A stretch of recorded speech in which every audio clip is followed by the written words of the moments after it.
My fingers are not as dexterous as they used to be. When you start your seventh decade, your body slowly and treacherously refuses to obey. But this morning, buttoning my shirt, I noticed that I was doing it with a special kind of diligence. Probably because of my meeting with Liam today. My son. It's weird to even say it. At 37, he's still a mystery to me. I'm Simon Frost, former managing director of Lauderhill Bank. Worked there for nearly 4 decades, starting as a junior clerk straight out of university. I retired 3 years ago on my 62nd birthday.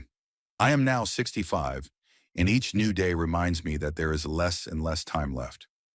My apartment is in a quiet neighborhood in Lauderhill. 2 floors, 3 bedrooms, large windows overlooking the park. It's too much space for a single man, but I refuse to move. Every corner here is saturated with memories of Marguerite. My wife died of cancer 8 years ago, and the house sometimes feels like a place of her invisible presence. She would have known what to do, I muttered, looking at the picture on the mantel. Marguerite had always been a better judge of character. She probably would have noticed right away what I'd only recently begun to suspect. Something was going on with Liam and his wife Jessica. My relationship with my son had never been close. Maybe I worked too much when he was a kid, or maybe there was just always that invisible wall of misunderstanding between us that sometimes arises between fathers and sons. Marguerite was the link, and after she left, Liam and I saw each other less often, calling each other only when necessary. 5 years ago, he married Jessica. Beautiful woman, 7 years younger than him, works at some fancy ad agency, always impeccably dressed, always smiling. That smile, there's something about it that makes me feel uncomfortable. It's like there's something calculating and cold behind it, but maybe that's just my prejudice. I checked the time. It was still 2 hours before the meeting. I decided to have a coffee and flip through the paper. Old-fashioned, I know, but I prefer paper to screens. Reading the news about the stock indexes, I remembered the last conversation I'd had with Liam 2 weeks ago. He'd called out of the blue, his voice sounding tense. "Dad, Jessica and I are thinking about investments, about the future," he began without preamble. "You're the expert. Could you give us some advice?" "Sure," I replied, surprised by his sudden interest. In all my years at the bank, Liam had never asked me about finances. "How have you managed your savings since you retired? Do you still have that large deposit?" The question sounded too direct, too focused. "I keep most of it in long-term deposits," I answered evasively.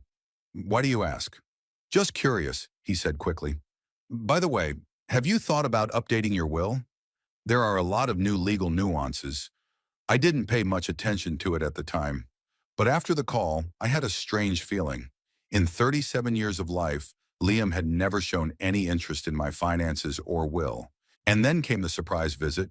3 days later, Liam and Jessica arrived unannounced. They brought expensive whiskey, which I hadn't had in years because of blood pressure problems. They sat in the living room, smiling, asking questions about my life. And again, the conversation somehow came back to money. "Dad, do you know that there are great ways to increase your capital now?" Jessica asked with the same smile that made me tense up. "Liam and I found an amazing financial advisor. Maybe you should meet with him too." "At my age, it's best not to take any chances with investments," I replied.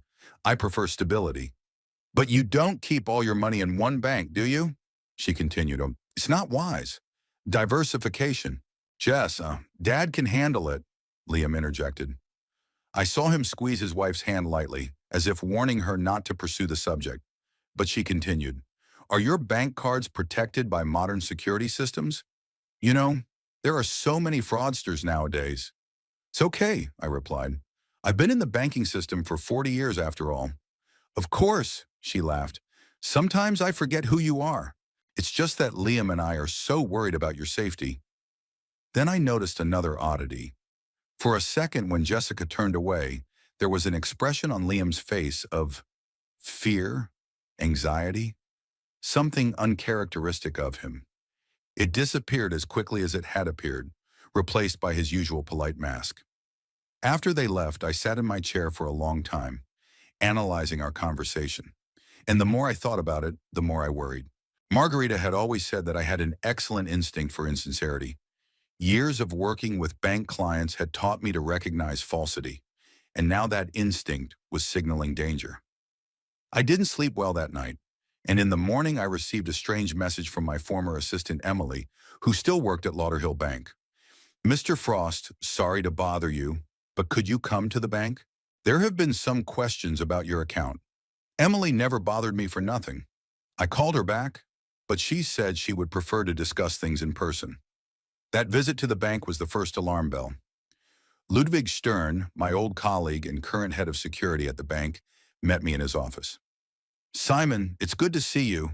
He shook my hand firmly.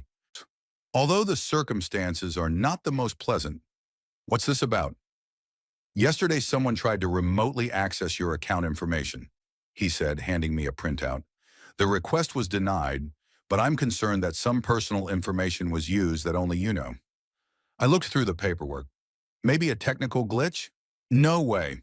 The request was legitimate, but our security system went down because the IP address didn't match your usual one. Someone really wanted to know the state of your accounts, Simon. I felt a chill run down my spine.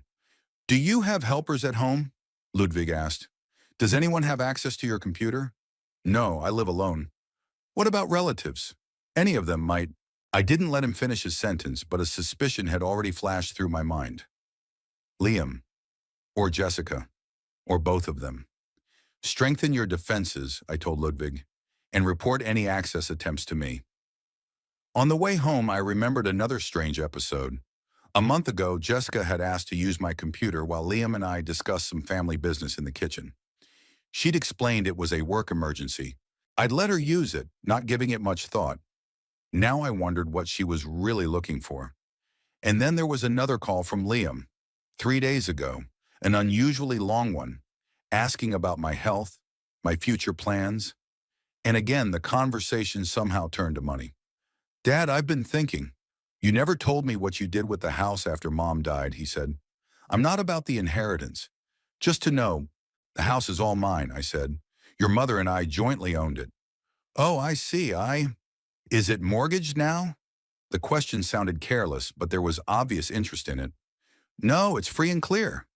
That's good, he added hastily. I'm just worried about your financial security. After that conversation, I started checking my paperwork, bank statements, passwords.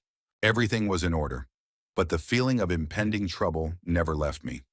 And then today, another meeting with Liam. He called yesterday, his voice sounding unusually cheerful. Dad, Jess and I want to invite you to dinner on Saturday, and there's some big news we'd like to discuss. What news? When we meet, Dad, when we meet. This calls for a celebration. I agreed, but all night I couldn't shake the feeling that this news had something to do with their strange behavior of the last few weeks. Maybe they've decided to move? Or is Jessica pregnant? That would make sense, even though they had never talked about wanting children. On the contrary, Jessica had always emphasized that her career came first. Finishing my coffee, I decided to look through an old box of documents I kept in my office. Among the papers, I found a folder with a will. 5 years ago, after Liam's wedding, I had actually updated it. I left most of the estate to my son, with a few stipulations. One of them concerned the house. It only passed into Liam's possession on the condition that it wasn't sold within 10 years of my death. That was my promise to Margaret, to keep the house in the family. While going through the paperwork, I happened to come across an old letter from an investment company. 3 years ago, in retirement, I had actually invested a substantial amount in a long-term deposit, the bulk of my savings. It was a bit vain to keep that paper, but the amount was pleasing to the eye. Almost $3 million. The result of a lifetime of work, of saving, of prudent investment. I put the papers back in the safe and thought again about the upcoming meeting. Something in my son's voice made me nervous. Something fake. In 40 years of working at a bank, I'd learned to recognize the intonation of people who were trying to hide something, and Liam was definitely hiding something. Maybe I'm being overly sensitive. Maybe years of loneliness make me suspicious. But I couldn't shake the feeling that my own son and his wife were up to something, and that something had to do with my money. I decided to call Ludwig again, just to be sure. Simon, the old friend's voice sounded concerned. I was just about to call you. There were more attempts, more persistent.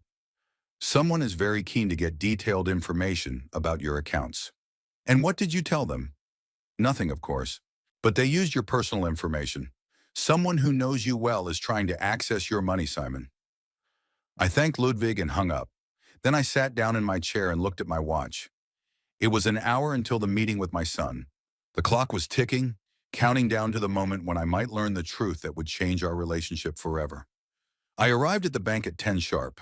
The guard at the entrance, a young guy with a trendy haircut, didn't even ask for my ID. The old employee still remembered me by sight. "Good morning, Mr. Frost," he nodded respectfully. "Ludwig is waiting for you in his office." It was strange to feel like a guest in the building where I'd spent most of my life. The polished marble of the floor, the soft light of the chandeliers, the quiet whirring of the computers. It was all so familiar and yet so foreign. In the 3 years since I'd left, the bank had been noticeably transformed. New furniture, modern information panels, young faces I didn't know. As I made my way up to the 5th floor, I headed to the end of the corridor where the security department was located. Ludwig Stern, my longtime colleague, was waiting at the door to his office. In his 68 years, he looked surprisingly cheerful, straight back, attentive eyes behind his glasses, neatly trimmed gray beard. The only sign of age was a slight limp, a consequence of knee surgery 2 years ago. "Simon," he shook my hand firmly, "it's good to see you, though the circumstances aren't the most pleasant. Come in." Ludwig's office was functional and austere. A desk, a few chairs, a filing cabinet, certificates and photos from corporate events on the walls. The only personal touch was a small chessboard in the corner with an unfinished game. "Coffee?" he offered, pointing to the coffee maker. "Perhaps," I nodded. "Black. No sugar." Ludwig poured the coffee into cups and sat down across from me. "So, what's going on, Ludwig? In our last phone conversation, you mentioned repeated attempts to get information about my accounts." He sighed and opened some kind of file on his computer. "See for yourself. There have been 6 requests for your account in the last 2 weeks, 2 phone calls, 3 online access attempts, and 1 in-person visit, all of which were denied by security." "A personal visit?" I frowned. "Someone had come to the bank posing as me?" "Not exactly," Ludwig adjusted his glasses. "A young woman who introduced herself as Jessica Frost, your sister-in-law. She said she was acting on your behalf under a power of attorney. She showed me some papers, but our manager noticed discrepancies in the signatures and turned her down. I felt a twinge inside, so my suspicions are not unfounded." "I don't have power of attorney in Jessica's name," I said firmly. "I never had one." "That's what our manager found out." Ludwig nodded. "The document was forged. Not very good, I'll tell you. When she was turned down, she was very angry, but she quickly pulled herself together and said there had been a misunderstanding." "And you didn't tell me about it right away?" Ludwig spread his hands. "I wanted to gather more information. Besides, we have procedures. We are obliged to conduct an internal investigation before raising the alarm. I contacted you as soon as I was convinced that something serious was going on." I rubbed my temples slowly. The thought of Jessica trying to forge my signature was not only anger-inducing, but also deeply frustrating. What made them take such a step? Was it financial hardship? But Liam never talked about money problems. On the contrary, he and Jessica had always given the impression of a prosperous couple. What exactly were they trying to find out? "Mostly information about your large deposit," Ludwig answered. "The amount, the terms, the possibility of early withdrawal. And during the last attempt of online access, someone was interested in the procedure of applying for a loan against the deposit." I recalled our conversations with Liam and Jessica over the past weeks. Their persistent questions about my finances, their sudden interest in my will, their strange hints about profitable investments. It was all adding up to an unpleasant picture. "Ludwig, can you beef up the protection of my account?" I asked, "and notify me of any access attempts?" "Already done," he nodded. "But Simon, I have to ask, do you suspect your son and his wife?" I didn't answer right away. The thought that Liam might have been involved in the attempted deception was painful. We'd never been particularly close, but I'd always thought of him as an honest man. "I don't know what to think," I finally said, "but the facts speak for themselves. They've been taking a strange interest in my finances for the last few weeks, and now these attempts at access—" Ludwig nodded understandingly. He'd known me too long not to realize how hard it was for me to admit the possibility of betrayal by my own son. Look, he leaned forward. I know this is hard for you, but you have to be careful.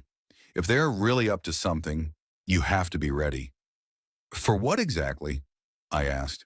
For the fact that they might try to get your signature on some documents, or get your online banking passwords. They might try to convince you to take out a loan or withdraw money from a deposit. I don't know their motives, but clearly they want your money. I remembered how Jessica had accidentally seen my account statement lying on my desk 2 months ago. Her eyes widened for a second when she saw the amount. I didn't think much of it at the time. What are you offering? I asked Ludwig. For starters, don't sign any documents they offer you. Don't give out passwords even if they say it's for your own safety. Don't give them access to your computer or phone. I nodded. The advice seemed obvious, but in situations with loved ones, common sense often came before trust. Also, Ludwig continued, it might be worth meeting with a lawyer. Update the will if necessary. Make sure your interests are protected.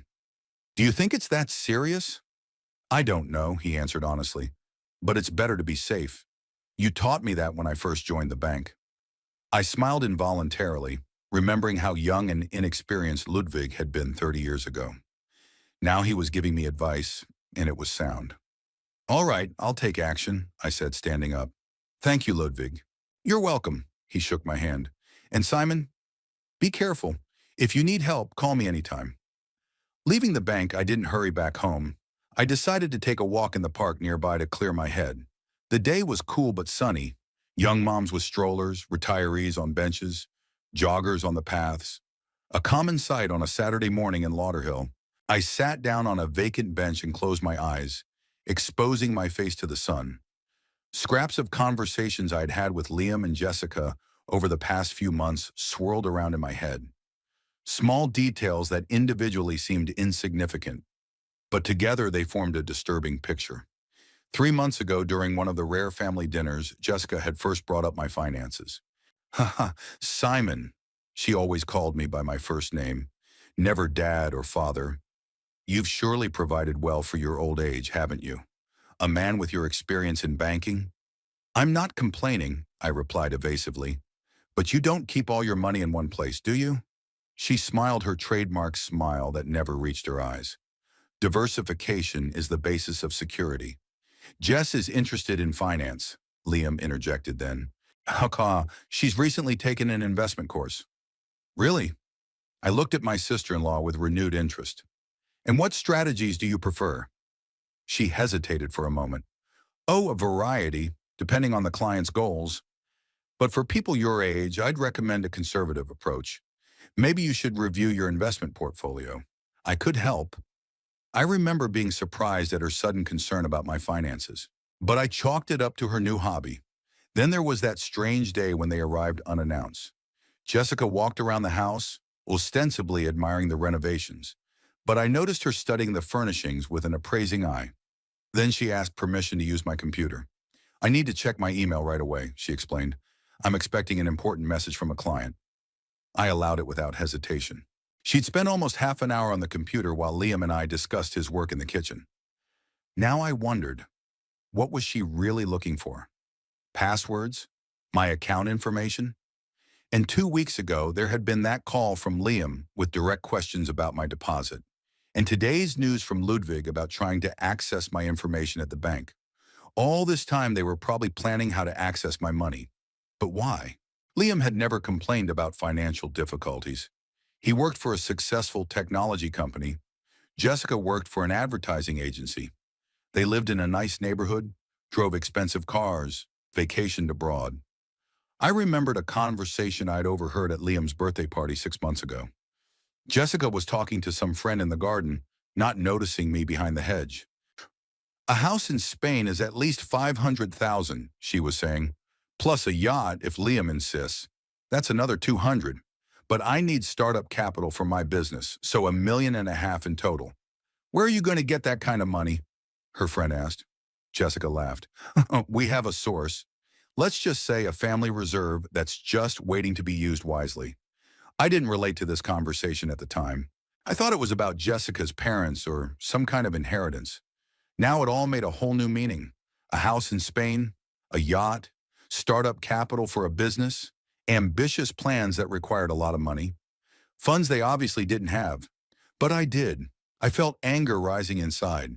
Not just because of their plans for my money, but because of the very fact that they had deceived me. They didn't just want my account information. Jessica was trying to forge a power of attorney. It wasn't just unethical anymore. It was a crime. My phone rang, snapping me out of my musings. Liam's name popped up on the screen. Dad! His voice sounded unusually cheerful. Jess and I were thinking of taking you out to dinner tonight. There's something important we'd like to discuss. I paused, trying to control my voice. What is it? Oh, it's a surprise, he laughed. Let's just say we have an interesting proposal that could be beneficial to all of us. An offer. Beneficial for all of us. I could almost imagine what they were up to. Some scheme to convince me to invest in their project. Or worse, to make a loan to them against my deposit. So, okay, I said, determined to play their game to the end. What time? 7, Liam suggested. At that Italian restaurant you like. Bella Vita, right? I'll be waiting. I hung up the phone and took a deep breath. The evening ahead of me was going to be a challenge. I had to find out how far they were willing to go with their plans and make a decision that would probably change our relationship forever. But first, I had to prepare myself. I pulled out my phone and called my old friend, lawyer Patrick Blake. Simon, it's good to hear from you. His voice was as energetic as I remembered it. What can I do for you? Patrick, I need a consultation. Power of attorney, wills, and asset protection. Can you see me today? Sure, he didn't ask too many questions. How about 2 hours? Perfect, thanks. I put my phone away and stood up from the bench. The sun was behind the clouds and it was suddenly cold. I wrapped my coat and headed for the park exit, thinking about my upcoming meeting with the lawyer. I needed to protect my assets from those I thought would never hurt me, from my own family, from my own son. On the way to Patrick's office, I remembered another conversation I'd had with Jessica about a month ago. We met by chance at the mall. She was shopping. Simon, she exclaimed when she saw me. What a surprise. What are you doing here? I'm buying a new cell phone, I said. The old one was glitching. Ah, T. Oh, it's so tiring at our age. Learning new technology all the time, she said, though she was 30 and I was 65. Do you need help setting it up? No, thanks, I'm fine. You sure? Liam says you're not very good with modern technology. It's so important for security, especially if you use online banking. I can handle it, I repeated. Whatever you say, she shrugged. By the way, we were thinking of coming over to your place this weekend. Liam wants to discuss some family matters with you. What kind of things? Oh, she waved her hand. Inheritance, papers, stuff like that. Just to be prepared to, to be ready for my death, I mentally finished for her. And now, analyzing that conversation, I realized that she was trying to find out how competent I was at using modern technology, how easy it would be to fool me. Patrick's office was in a modern glass and concrete building in the Lauderhill Business District. I arrived at 2 o'clock sharp, as we'd agreed. His secretary, a young woman with a friendly smile, ushered me into a spacious office overlooking the city. Patrick Blake rose from his desk to greet me. In his early 50s, he looked younger than his years, trim, with minimal gray in his dark hair, lively eyes behind the glasses. Simon, it's good to see you. He shook my hand firmly. You look great. You too, Patrick. Thanks for taking the time. We sat down and I summarized the situation, omitting names and specific details. I told him about the attempts to get information about my accounts, about the forged power of attorney, about the strange behavior of my relatives. Patrick listened attentively, taking notes. And you suspect that they plan to use your money somehow, without your consent? He asked when I was finished. Exactly, I nodded. Probably try to convince me to take out a loan or withdraw money from a deposit, or worse, forge my signature on some documents. I see. He set the pen aside. Well, there are a few things we can do immediately. First, update your will to exclude any, shall we say, unwanted heirs. I nodded, though the thought of disinheriting Liam was painful. Secondly, Patrick continued, we can get a notarized statement that you have not given and do not plan to give, power of attorney over your finances to anyone else. That will make any forgery attempts more difficult. Okay, let's do that. Also, Simon, he leaned forward, I'd recommend that you keep a record of all conversations you have with these people, especially if they ask you to sign any documents or transfer money. Record? Is that legal? In our state, yes, if you're a party to the conversation. It could be evidence if the case goes to trial. Trial. Another word I never thought I'd hear in the context of dealing with my own son. I hope it doesn't come to that, I said. Me too, Patrick nodded. But it's better to be prepared for anything, especially when it comes to large sums of money. We spent the next hour discussing the details of the new will and other documents. Patrick was a professional at what he did, asking precise questions and offering effective solutions. When we were done, I felt a little more confident. The documents will be ready on Monday, he said as he walked me to the door. If anything happens before then, call me anytime. Thank you, Patrick. And Simon, he put his hand on my shoulder, be careful tonight. Don't sign anything. Don't make any promises. I won't, I promised. Leaving the office, I glanced at my watch. There were still 4 hours until my meeting with Liam and Jessica. Enough time to get home, change, and mentally prepare myself for what could be the most unpleasant dinner of my life. I leisurely entered the Bella Vita restaurant at 7 o'clock sharp. The interior was in warm colors with dim lights and soft Italian music in the background. The maitre d' escorted me to a table where Liam and Jessica were already seated. My son stood up to greet me. At 37, he looked typical middle class. Immaculately cut hair, expensive shirt, fancy, thin-rimmed glasses. Over the years, I'd never learned to read his facial expression. It always seemed like a mask, hiding his true thoughts and feelings. Dad, I'm glad you could make it. Liam hugged me discreetly. Jessica sat with a perfectly straight back, dressed in an elegant black dress, her hair styled in an elaborate updo. She smiled her trademark smile that didn't affect her eyes. Simon, how nice to see you. She nodded slightly. You look wonderful. Likewise, I sat down across from them, scrutinizing their faces. They seemed tense despite their ostensible friendliness. Jessica tapped her fingers nervously on the table, and Liam avoided a direct gaze. How was your day? Liam asked when the waiter brought the menu. Full, I paused deliberately. Went to the bank, met with a lawyer. The usual retiree stuff. At the mention of the bank, I noticed Liam and Jessica exchange quick glances. The bank? Jessica asked nonchalantly. Did something happen? Nothing, Mutt, I shrugged. I was just checking on the accounts, the deposits. At my age, it's important to keep my finances under control. Sure, she agreed quickly. Speaking of finances, Liam, why don't you tell your father about our offer? My son coughed and took a sip of water. Dad, Jess and I have been thinking about the future. You know, about opportunities that could be beneficial to all of us. I'm listening, I said, showing no emotion. The thing is, we've been presented with a unique investment opportunity, he said as if he had memorized the text. A project in Spain, coastal real estate. The developer is an old friend of Jessica's, and he's offering early entry. And you need the money, I said bluntly. Not exactly, Jessica interjected. We could have invested our own money, but we thought you might be interested. It's projected to yield 15% a year. 15%, I repeated. Sounds too good to be true. That's the real number, Jessica insisted. We checked all the paperwork, researched the market. The waiter brought appetizers and the conversation stopped for a while.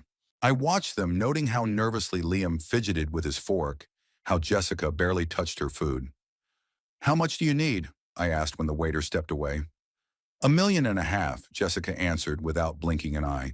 The minimum entry threshold, exactly the amount I'd heard in their conversation 6 months ago.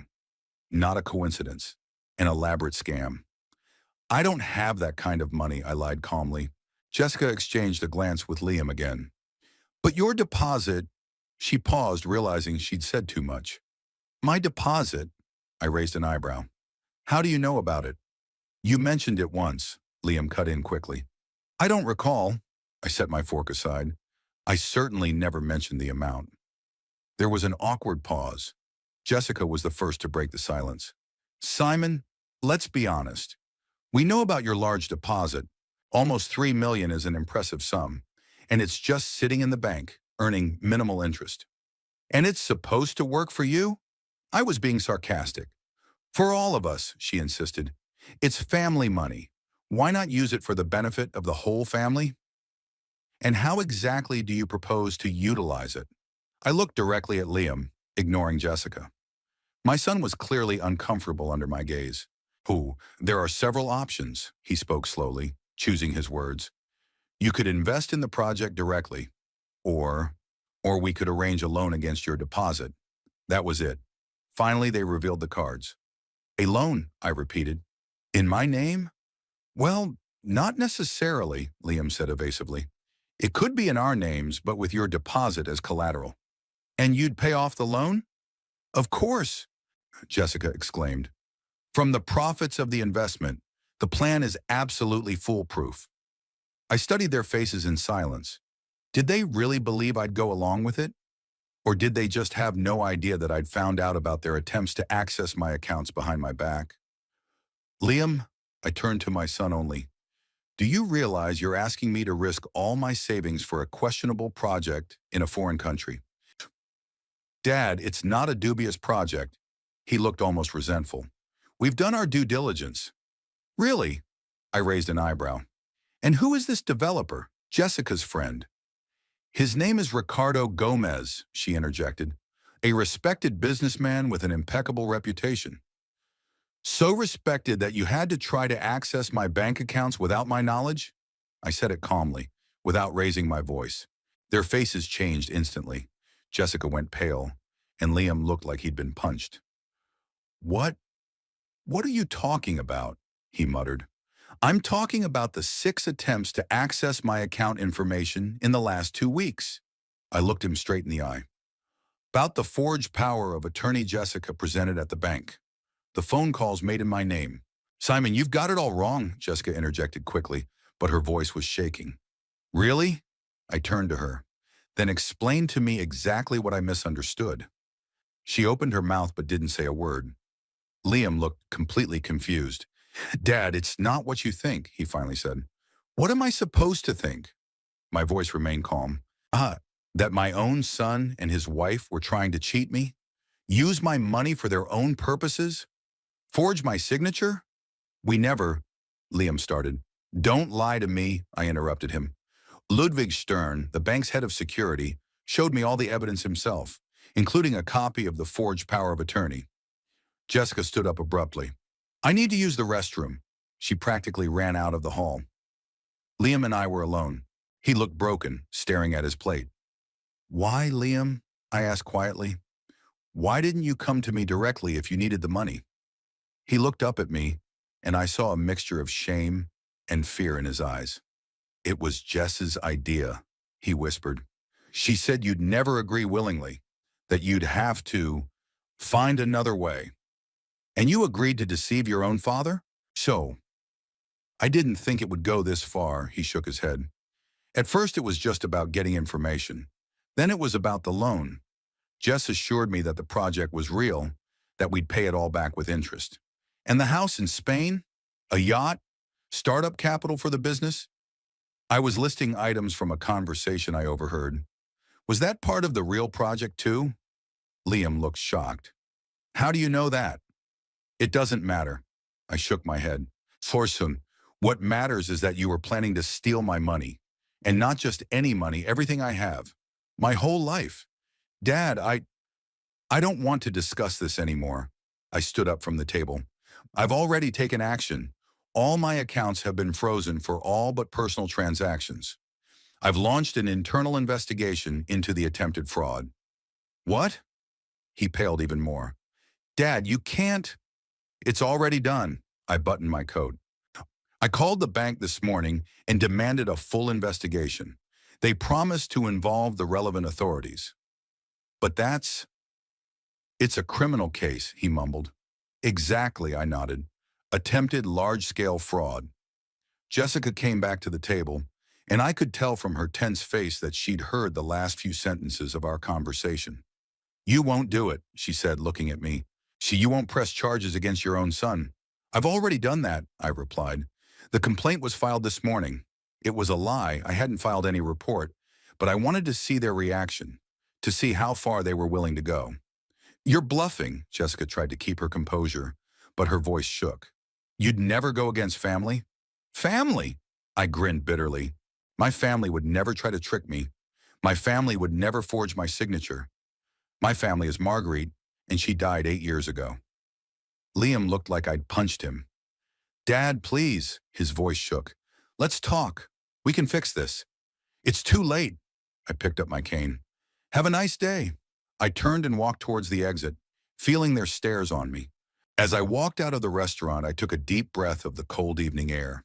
It was hard on my soul, but I didn't regret my decision. If they were really ready for such a betrayal, then I had no real family left. When I got home, I sat in a chair in the dark living room for a long time, looking at Marguerite's picture on the mantel. What would you do in my place? I mentally asked her. There was no answer, of course. The phone rang several times. Liam was trying to reach me. I didn't answer it. I wasn't ready for another round of lies and excuses. Around 9 p.m., the doorbell rang. I knew who it was before I even opened it. Liam was standing on the doorstep, alone, without Jessica. He looked completely broken, red eyes, pale face, trembling hands. Dad, please listen to me. His voice trailed off. I stepped back silently, letting him into the house. We went into the living room, and I pointed him to the couch and sat down across from him. Talk, I said briefly. Liam lowered his head, looking down at his hands. I don't know where to start, he mumbled. Start with the truth, I advised. For a change. He flinched at my words, but nodded.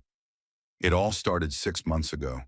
Liam's voice sounded monotonous, like he was telling someone else's story. Jess met this Ricardo guy at some advertising conference. He told her about a project in Spain, showed her some documents. She got the idea. A house by the sea, her own business. And it needed my money, I interjected. We were planning to ask you directly, he looked up at me. Honestly, but Jess said we needed to know the exact amount first, to see if it would be enough. And that's why you decided to hack into my accounts? Not hacking, he looked almost scared. Just get some information. Jess said it was no big deal, that everyone does it. Everyone forges signatures and powers of attorney. I wasn't being sarcastic. It was her idea. Liam lowered his eyes again.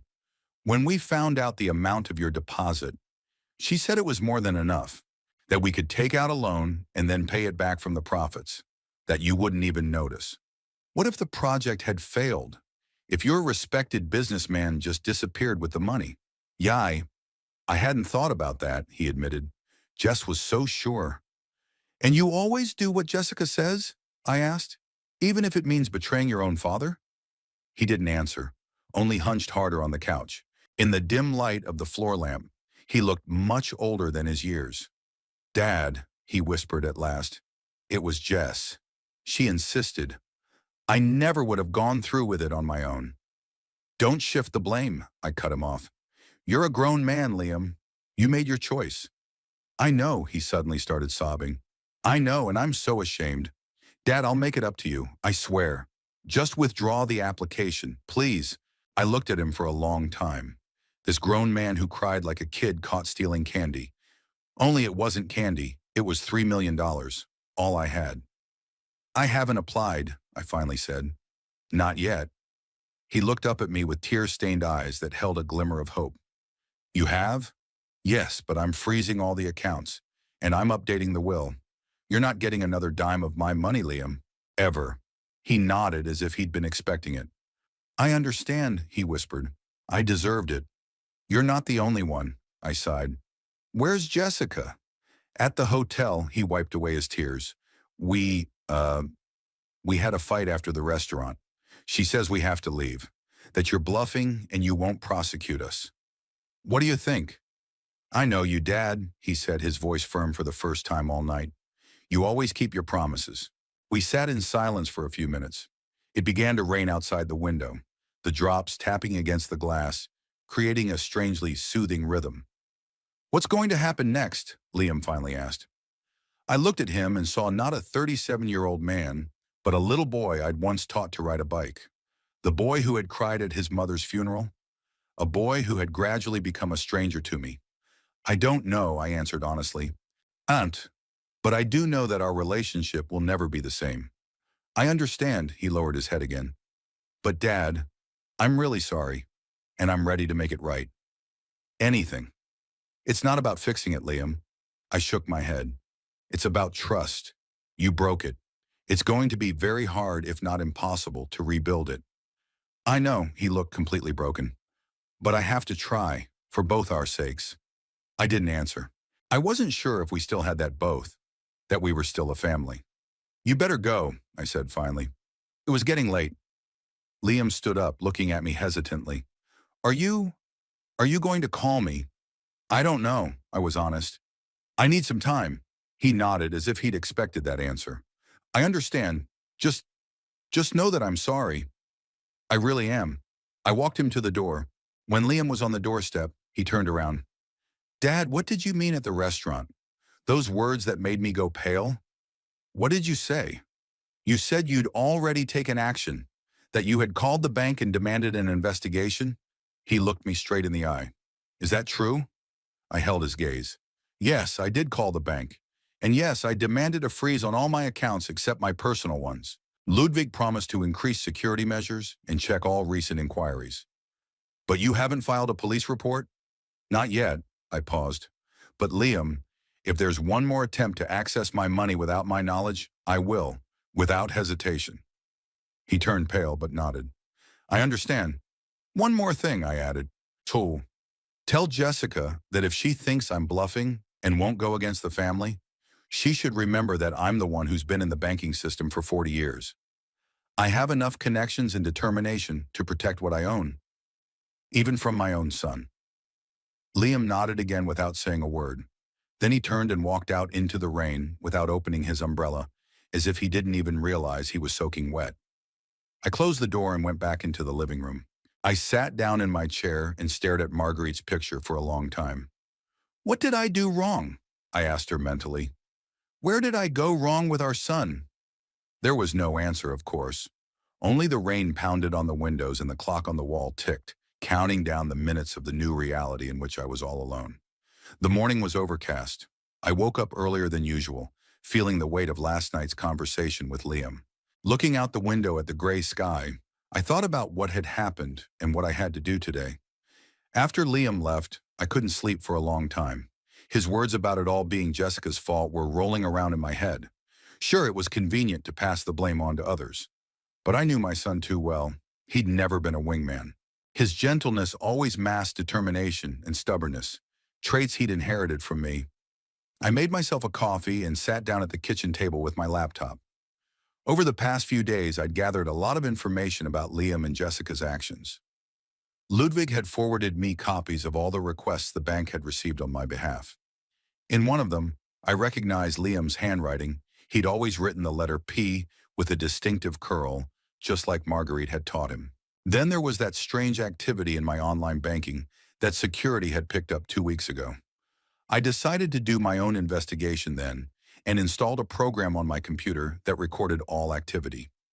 Jessica had indeed tried to access my accounts when she came to visit to check her mail. But the most compelling evidence was the electronic trail left by Liam. He'd never been particularly careful with technology. Using my old connections at the bank, I accessed his internet search history. How to get a loan without the collateral owner's knowledge. Fake power of attorney punishment. Loans secured by third-party deposit. These and dozens of similar queries were made from his work computer over the past 3 months. And finally, the emails. Ludwig handed me printouts of Liam's correspondence with one Ricardo Gomez. Their correspondence didn't start 6 months ago, as Liam claimed, but almost a year ago. And it wasn't Ricardo who initiated it, it was my son. Dear Mr. Gomez, Liam wrote, I have heard about your project in Costa del Sol from mutual acquaintances. I have access to substantial funds, about $3 million, that could be invested in a sound project.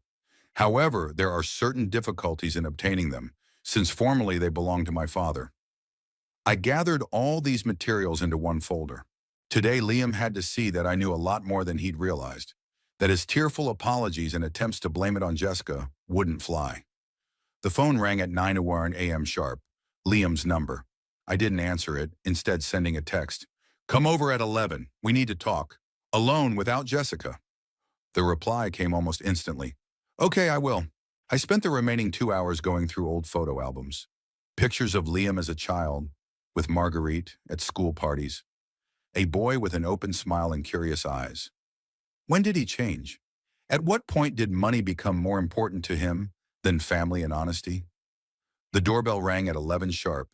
Liam was always punctual, another trait I'd inherited from me. I opened the door and silently escorted him into the living room. He looked exhausted with dark circles under his eyes like he'd been up all night. He was dressed casually unusual for him.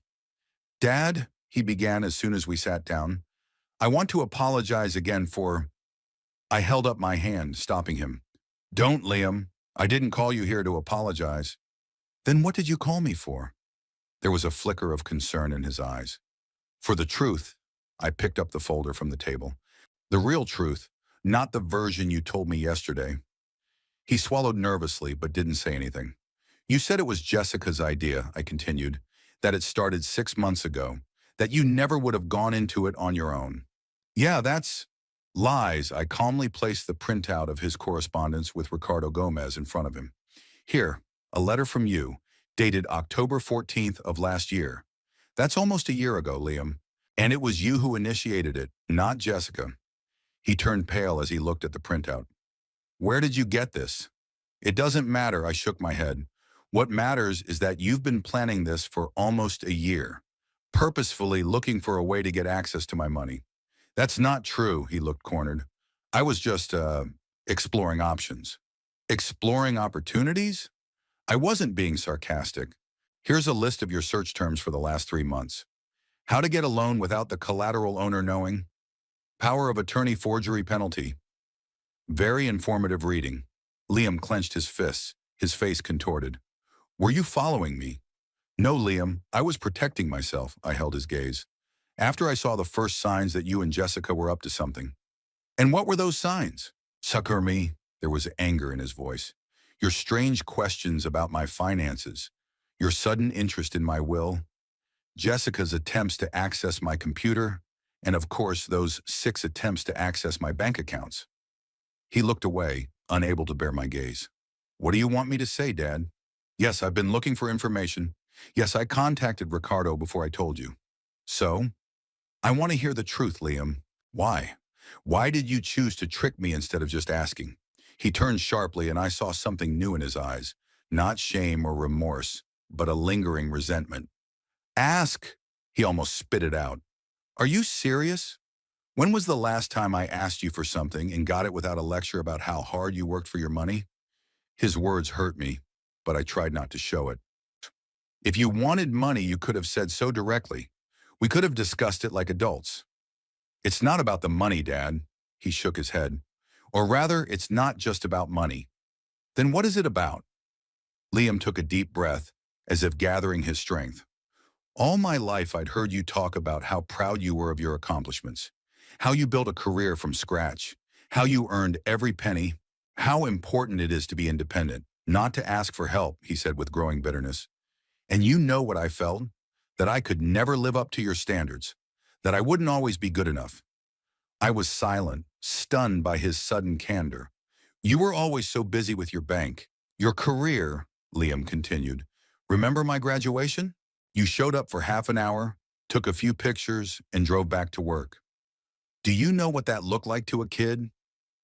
I was providing for my family, I answered quietly, doing everything I could to make sure you had. So that I could have what? He interrupted. Private school, fancy clothes, summer camps. What about a father who came to my soccer games? Who helped with my homework? Who even asked me how my day was going? His words hurt more than I expected, because there was some truth to them. I did work hard when Liam was a kid. Marguerite often reproached me for that. That doesn't justify trying to cheat, I said, trying to get the conversation back on track. No, it doesn't, he agreed abruptly. But it does. I wanted to prove that I could be successful too, that I could make big money like you. Ricardo offered a real opportunity, but you needed startup capital. So you decided to take my money. I finished it for him, without asking, by deception. I was going to pay it back with interest. There was a desperate note in his voice. It's a really promising project. Coastal real estate in Spain is always rising in value. If the project is so reliable, why did the banks refuse to finance it? I asked. So, why is Ricardo looking for private investors? Liam hesitated. There, there are some legal complications with the land, but Ricardo assures me it's a formality. Legal complications? I raised an eyebrow. And you believe that? A man with a college degree and 10 years of experience? I've seen the documents, the business plan, which could have been fake too. I shook my head. Liam, don't you get it? This Ricardo is probably just a con man. He found in you the perfect target, a man with access to money and naive enough to believe in the fairy tale of getting rich quick. Liam blushed at my words. I'm not naive, he almost shouted. I've been checking him out, looking at references. What references? From his own associates? No, from... He paused. People Jess trusts. I sighed. It was getting clearer. Shady, do you realize that you two were probably just used? That your greed made you easy prey? It's not greed, he objected. I wanted to create something of my own, to be independent, as you always taught. Independence is not built on stealing, Liam. This isn't stealing. It would be an investment. Without my knowledge or consent, I didn't let him finish. Using forged documents. Call it what you want, but legally it's fraud. We both fell silent. You could almost physically feel the tension in the room. I looked at my son and saw a stranger in front of me. Not the boy in the pictures, but a grown man willing to commit a crime for money. What's going to happen next? He finally asked. I haven't decided yet, I answered honestly. Reporting to the police is a last resort. I don't want to see my son behind bars. Thank you, he said quietly. Don't thank me too soon, I held up my hand. I didn't say I wouldn't apply. I said I hadn't decided yet. Liam tensed again. What could I do to make things right? For starters, stop lying, I replied. The whole truth, Liam. When did this all start? Whose idea was it really? And who is this Ricardo Gomez? He was silent for a long time, as if weighing something in his mind. Finally, he took a deep breath. Okay, the truth is the truth. His voice sounded tired. It all started a year ago. Jess and I had fallen on hard times. Her agency had lost a major client. My position had been cut. We were behind on our mortgage. Why didn't you tell me? I was genuinely surprised. I could have helped. Because I didn't want to be a loser in your eyes, he blurted out. All your life you've talked about self-reliance, about the importance of dealing with problems on your own. How could I come here and admit that I wasn't coping? I remained silent. Again, his words contained the bitter truth. We tried to make it on our own, Liam continued. We looked for part-time jobs, sold the car, but the debts just kept mounting. Then Jess met Ricardo at a party. Did he offer a quick fix? Not right away, Liam shook his head. At first we just talked. He asked about us, about his family. I mentioned that my father was a former banker, and he was interested. Asked what you were doing now, if you had any big savings. And you told him everything. I wasn't asking, I was stating. Not everything. He lowered his eyes. Only in general terms. But he quickly realized that you must have considerable funds. And then there was the project in Spain, which probably doesn't exist. It does, Liam objected. I've seen the documents, the construction plans. Ricardo showed me pictures of the site, which he could have downloaded from the internet. I shook my head. Liam, don't you see how this works? He found a potential victim, a person with access to money, but in a difficult financial situation.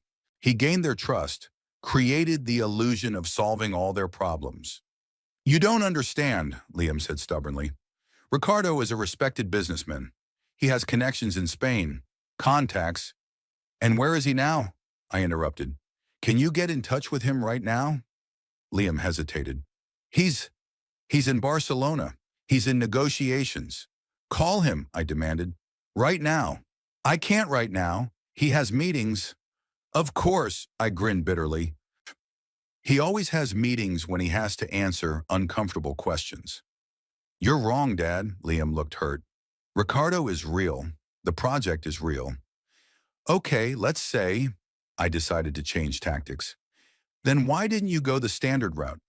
Why didn't you go to the bank for a loan for this project? We tried, he admitted. 3 banks turned us down. They said the risks were too high.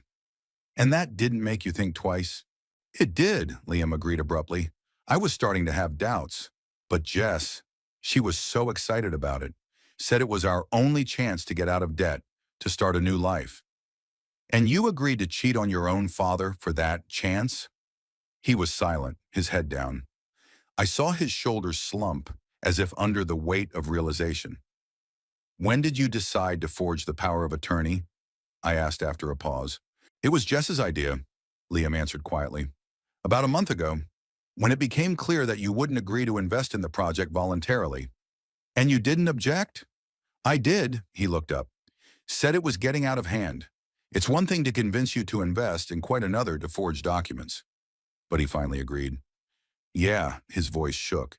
Because Jess said if we couldn't get the money for the down payment, Ricardo would find other investors, and we'd be left with our debts and shattered dreams. I looked at my son, and I saw a man backed into a corner, a man who made bad choices out of fear and desperation. But I also saw a grown man who must take responsibility for his actions. Liam, I spoke softly but firmly, you're 37 years old. You're not a teenager who succumbed to bad influences. You made a conscious choice, and now you have to accept the consequences. I know, he nodded, and I'm ready. Just don't go to the police, Dad. Please. I haven't decided yet, I repeated, but there's something you have to do right now. Anything. Cut off all contact with this Ricardo. Forget about the project in Spain, and have a serious talk with Jessica, because if she keeps pushing this venture, you two better split up. Liam looked shocked. You're suggesting I get a divorce? I'm suggesting you choose between a woman who's pushing you to commit a crime and preserving your freedom and dignity. He was silent for a long time, looking somewhere past me. Finally, he said quietly, what's going to happen to our relationship, Dad? Us, I wondered. It was a question I'd been asking myself all night. Could I trust my son again? Could I forgive the betrayal? I don't know, I answered honestly. Trust is broken, Liam. It won't be easy to rebuild it, if it's even possible. I understand, he nodded, but I want to try, if you'll let me. Time will tell, I said. For now, you better go. I have a lot to think about. Liam stood up. At the door, he turned around. Dad, I'm really sorry. About everything. I nodded without saying a word. When the door closed behind him, I sat still for a long time, looking at Marguerite's picture. What would she say now? What would she advise? The phone rang, snapping me out of my musings. Ludwig's number. Simon, his voice sounded worried. We have a problem. There's just been another attempt to access your deposit, and this time the documents looked much more convincing. I went cold. Who? I asked, even though I already knew the answer. A woman called herself Jessica Frost. She had a power of attorney that looked genuine at first glance. It was only because of the heightened security measures we'd put in place that we were able to identify the forgery. So Liam lied again. Jessica wasn't sitting in the hotel, waiting for the results of our conversation. She was actively trying to gain access to my money, and by the looks of it, Liam knew it. Thank you, Ludwig. My voice sounded tired. What do we do now? It's protocol to notify the police, he replied. This is an attempted large-scale fraud. I closed my eyes. The decision I had hoped to avoid was now inevitable. Proceed according to protocol, I said. And, Ludwig, I want full documentation on this case. All the evidence. Of course, Simon. I'll get it all ready. I hung up the phone and looked at my wife's picture again. I'm sorry, Marguerite, I said mentally, but I have to do this. Then I pulled out my phone and dialed Patrick Blake's number. Patrick, it's Simon. Remember we talked about a possible police report? It's time to file it. As I hung up the phone, I felt strangely empty. It was like something inside me had finally died. Maybe the last hope that Liam and I would ever be a real family again. The next few days passed like a blur. The police report was followed by long hours of testimony, evidence, explanations. Ludwig was invaluable in providing all the material I needed about the attempts to access my accounts. Patrick Blake took care of the legal side of the matter. Liam and Jessica were called in for questioning. According to Patrick, who was there as my representative, Jessica was defiant, denying everything and claiming a family conspiracy against her. Liam, on the other hand, looked broken and confessed to everything, corroborating my testimony. They were both eventually charged with attempted fraud. Jessica was also charged with forgery.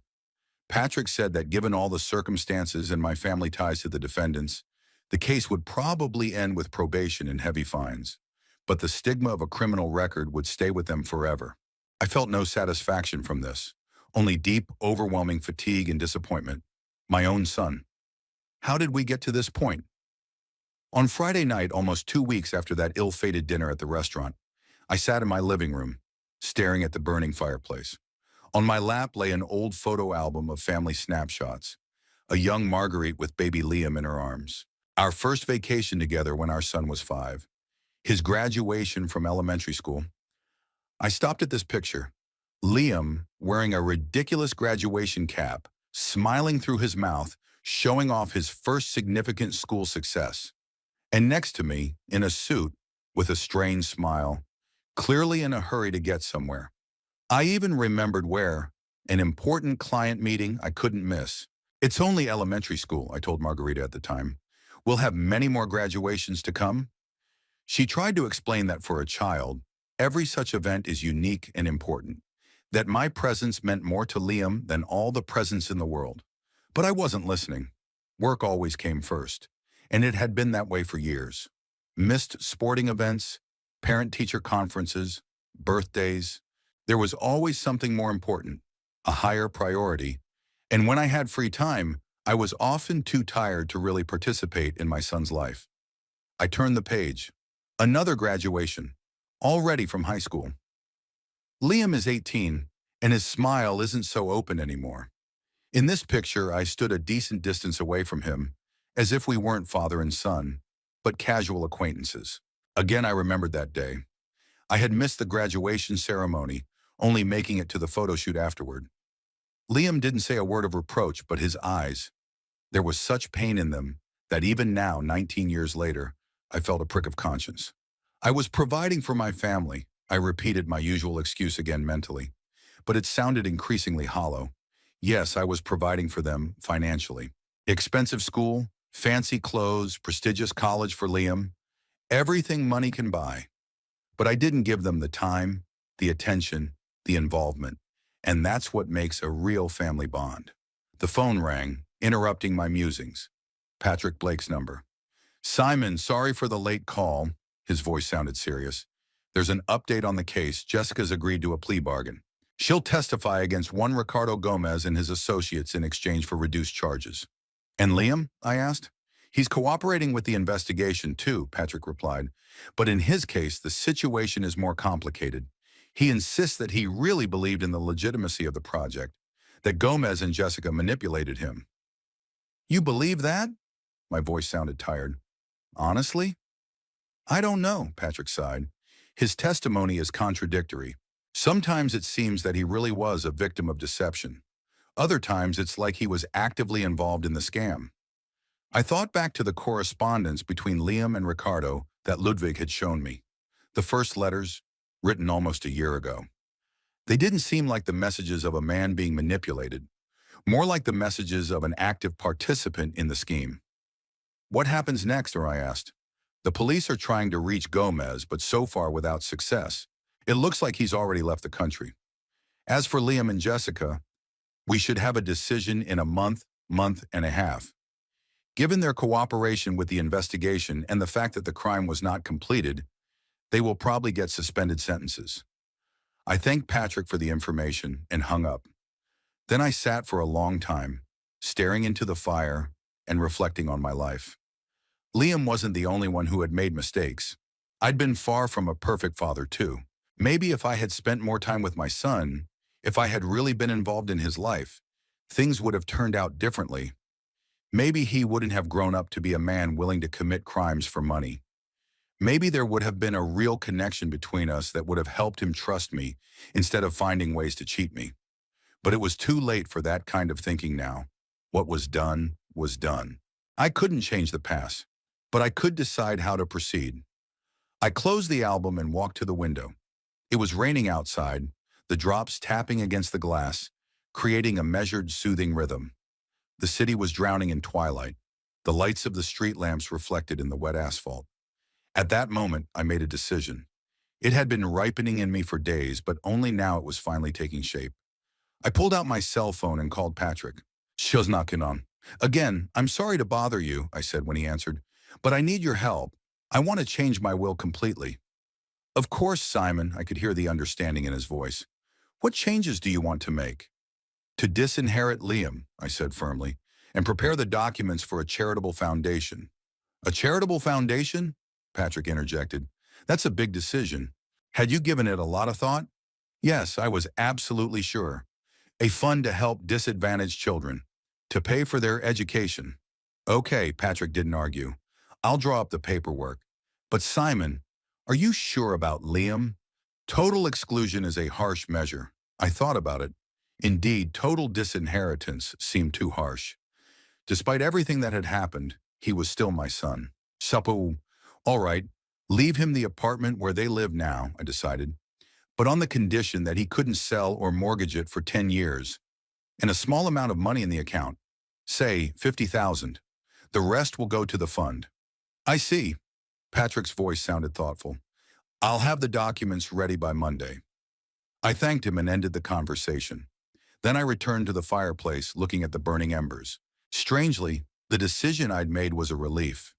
It was as if the weight that had been weighing on my shoulders for the past weeks had eased a little. I woke up the next morning with a sense of certainty. For the first time in a long time, I knew exactly what I needed to do next. After breakfast, I sat down at my computer and began searching for information about setting up charitable foundations. I wanted to have a complete picture before discussing the details with Patrick. Around noon, the doorbell rang. Liam stood on the doorstep, gaunt, with dark circles under his eyes, but dressed neatly, as if he was trying to make a good impression. "Dad," he looked unsure. "Can I come in? We need to talk." I stepped back silently, letting him into the house. We walked into the living room, sitting in the same chairs as last time. But the atmosphere was different, not tense, but rather melancholy. "How are you?" he asked. "I'm fine," I answered with restraint. "And you?" "Honestly, terrible," Liam smiled weakly. "But I deserved it. We didn't talk for a while." The clock on the wall ticked. A car drove by outside the window. A dog barked somewhere in the distance. Ordinary sounds of an ordinary day that could nevertheless change our lives. "I came to apologize," Liam said finally. "A real apology, not an excuse." I nodded without interrupting. "Hannah, what I did was unforgivable," he continued. "Trying to deceive your own father? I don't know what came over me. Maybe greed, maybe stupidity, maybe desperation. But that's no excuse." "What about Jessica?" I asked. "Ricardo? You said they manipulated you, didn't you?" "They influenced me, it's true." Liam looked me straight in the eye. "But the decision was mine. I could have said no at any time. I could have come to you, told you everything, but I chose to lie." His honesty surprised me. For the first time in ages, he wasn't trying to shift the blame. "What's going to happen to you?" I asked. "You and Jessica?" "We broke up," Liam answered simply. "Or rather, she left as soon as the investigation started. Said she didn't want anything to do with a loser who couldn't pull off the simplest scheme." "Sorry," I said, though I wasn't really sorry. "Don't be." He shook his head. "She's wasn't who I thought she was. I don't know if she ever loved me or if she was just using me." We fell silent again. I looked at my son and saw in him a reflection of myself, the same stubborn chin, the same deep-set eyes. But there was also something of Marguerite in him, especially in the moments when he allowed himself to be vulnerable. "I didn't just come to apologize," Liam said after a while. "I want a fresh start. Prove that I can change. To be a better person." "And how do you plan to do that?" I asked. "First, by cooperating fully with the investigation. Tell everything I know about Ricardo and his schemes. And then, if I don't go to jail, get a job, any job, Start from scratch. He sounded sincere. I could feel it. But could he really change? Or were they just the pretty words of a man backed into a corner? Liam, I looked him straight in the eye. I've made changes to my will. Most of my money will go to a charity. He nodded, not looking surprised. That's what I thought. And you're right. I don't deserve your money. Yeah. You'll be left with an apartment and a small amount of money, I added. So you can have a chance to start a new life. But don't expect more than that. Thank you, he said quietly. That's more than I deserve. We were silent again. It was starting to rain outside the window, the drops tapping against the glass, making a cozy background noise. You know, Liam said suddenly, I've been thinking a lot these past few days. About us, about family, about how everything had gone wrong. I didn't say anything, but I tensed up inside. I don't blame you for what happened, he continued. It was my choice, my responsibility. But we were never really close, were we? No, I decided to be honest. We weren't. I always felt like I wasn't living up to your expectations. Liam's voice was soft but clear. That no matter what I did, it would never be good enough for you. I never said that, I objected. Not saying it, but showing it. By my absence. By my inattention. By your rare but apt comments about my mistakes. Liam looked out the window, out at the rain. You were successful at everything, Dad. A brilliant career, financial stability, the respect of your peers. And me, I always felt like a failure compared to you. His words hurt me because they were true. I really rarely praised my son, but I never missed an opportunity to point out his mistakes. All with the best of intentions, of course, to make him stronger, more successful. So he wouldn't slack off, but I seem to have accomplished just the opposite. I'm not making excuses, Liam added quickly, noticing the look on my face. I'm just trying to figure out how we got to this point, how we became strangers. I took a deep breath. I wasn't a good father, Liam, I admitted. Too much work, too little time with you. And when your mom died, I became distant. It's my fault. It wasn't all your fault, he shook his head. I didn't try very hard to make things work either. It was easier to take offense than to make a move. We stared at each other, two grown men, bound by blood, but separated by years of misunderstandings and resentment. Could we ever bridge that chasm? I wasn't sure. What's going to happen next, Dad? Liam asked. With us? I don't know, I answered honestly. Trust is broken. It won't be easy to rebuild it. I understand, he nodded, but I'm willing to work on it, if you'll let me. I looked at him and saw the sincerity in his eyes. But I also saw a man who was willing to cheat me, to steal my money. Could I ever trust him again? Time will tell, I finally said. Right now you need to focus on your own problems, cooperating with the investigation, avoiding jail time. And then there was hope in his eyes. Then we'll see. I didn't want to make promises I wasn't sure I could keep. Liam nodded, accepting my answer, then slowly stood up. I should get going. Thanks for listening. I walked him to the door.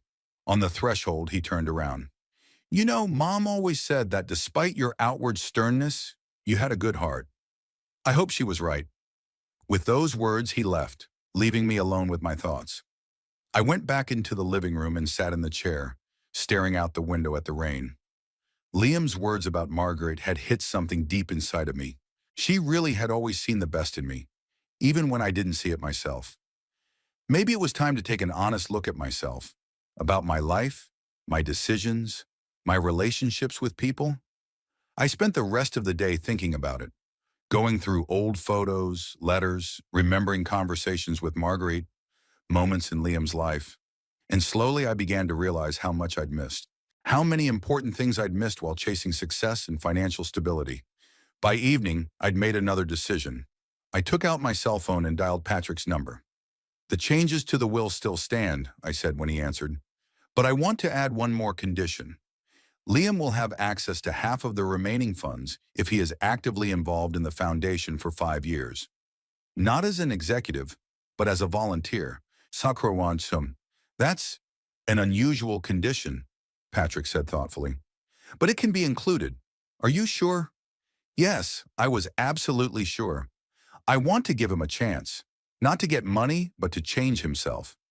I understand, Patrick sounded pleased. I'll make those changes. After the conversation with the lawyer, I sat by the fireplace for a long time, staring at the fire. It was still raining outside the window, but for the first time in days I felt at peace. I knew I had made the right decision, tough but fair, with a chance for redemption but no indulgence. I didn't know if Liam would take that chance, if he could really change, whether we'd ever be a real family again, but I gave it a chance, to him and to myself, to try. Looking at the burning embers, I mentally addressed Marguerite. You've always believed in both of us more than we believed in ourselves. Maybe it's time to justify your faith. 3 months had passed since the day I signed the new will. Autumn had changed to winter, and the first snow had fallen, covering Lauderhill with a white blanket. I sat by the window in my living room, watching the snowflakes fall and reflecting on the changes that had taken place. Liam and Jessica's trial had taken place, as Patrick had predicted, a month and a half after the plea was filed. They both received suspended sentences and hefty fines. Immediately after the trial, Jessica filed for divorce, demanding half of the assets. Liam, to my surprise, didn't contest her claim, as if material possessions no longer meant anything to him. My new will was drawn up and probated. According to it, most of my fortune went to the New Horizons Charitable Foundation, a charity set up to help disadvantaged children. Liam was left with a small amount and the opportunity to access half of the funds, provided he actively participated in the work of the foundation for 5 years. I became actively involved in the foundation, and to my surprise, the work was more satisfying than anything I had done since retirement. For the first time in a long time, I felt like I was doing something really important. Our relationship with Liam had changed. After the trial, he seemed distant, more reserved. We met every 2 weeks at a cafe and talked not about the past, but about the present, about his job search, about my foundation, about books. Gradually, our conversations became less tense, more natural. I learned that after his divorce, Liam had rented a small apartment in the suburbs and taken a job with a computer security company. I helped protect people from the kind of scammers I almost became, he had once said with bitter irony. Those 3 months were a period of profound change for me. Not only did I start a new project with the foundation, but I also re-examined my whole life, habits and attitudes. The first thing I did was to sell the big house where I lived with Margarita. It was not an easy decision, but there was too much pain in it, too many ghosts of the past. I bought a small but bright apartment in the city center near a park. I started taking more walks, taking care of my health. I made a habit of daily walks, joined a swimming pool, started cooking myself healthy meals. But the most important change was new connections, new acquaintances. All my life I had been focused on work, not finding time for real friendships. Now I've met a lot of interesting people who share my values. One particularly close relationship was with Evelyn Rogers, an experienced administrator of charitable organizations. She was 58, a widow like me. Our business meetings gradually developed into friendly lunches and then into a more personal relationship. With Evelyn, I could discuss not only the work of the foundation, but also my doubts, fears, and hopes. One day, Liam came to me unannounced with a packet of documents. In them was an application to volunteer at a children's aid center and some photos of him doing activities with children. I started volunteering before I even knew about the condition in your will, he said. And I wanted you to know it's not for the money. I really want to make a difference. Why working with children? At current. Because I realized that the pursuit of money started when I was a kid, when I felt like the only way to earn your attention was to be successful, to make money. I don't want other kids to go through that. I want to show them that they are valuable in their own right. His words hit me. That pain of realizing again that I wasn't being a good father, but also the pride that he was able to learn from his mistakes. I'm happy for you, Liam, I said sincerely, and proud of you. He looked at me in surprise. Really? Yes. Not many people can admit their mistakes and try to fix them. It takes courage. Leaving, Liam invited me to visit the children's center, to meet the children and other volunteers. I agreed, and the following Saturday, we went there together. The center was located in a not-so-wealthy area of Lauderhill. It was bright and cozy inside. Bright walls, children's drawings, comfortable furniture. The children were curious about me, especially a boy of about 10 named Michael. "Did you really work at the bank?" he asked, "and counted all that big money?" "Not exactly," I smiled. "I helped people to manage their money properly." "Can you teach us how to do that? Mom says we should save money, but I don't know how to do it right." His request got me thinking. Financial literacy is something that is rarely taught to disadvantaged children, and yet it's a critical skill for future life. "I could give you all a little lesson on how to handle money," I suggested. The head of the center enthusiastically supported the idea of regular financial literacy classes. We agreed that I would come once a week. As Liam and I left the center, I felt a strange excitement, an almost forgotten sense of anticipation for something new and important. "Thank you for inviting me," I said to my son. "It's a really worthwhile endeavor." "I'm glad you liked it," he smiled. "Mardito, Michael is very smart, but he has a difficult situation at home. You could be an important example for him." I think this center could be the first project our foundation would support," I suggested. "They're obviously underfunded." We walked down the snowy street, and I felt an unusual warmth inside. For the first time in years, Liam and I were doing something together, something important to both of us.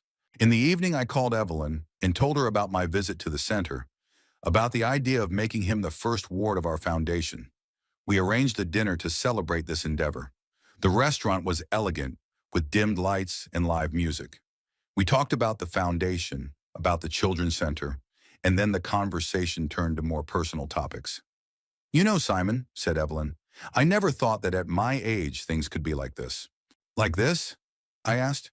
"New, interesting, full of possibilities," she smiled. "After my husband died, I thought my life would be all about work and memories. Now I realize that life can start over at any age." "I realize that too," I said. "Thanks to you and the foundation. And even oddly enough, this whole thing with Liam. Real family isn't necessarily those who are related to you by blood," Evelyn said. "It's those with whom you have a real connection, a real understanding." As we left the restaurant on a frosty night, I took Evelyn's hand and we walked slowly across the snowy square, leaving footprints in the untouched snow. Symbolic, I thought. New footprints, a new path, a new life. And no matter how old you are, 65 or 105 as long as you're breathing, there's always a chance to change course, to find new meaning, to start anew.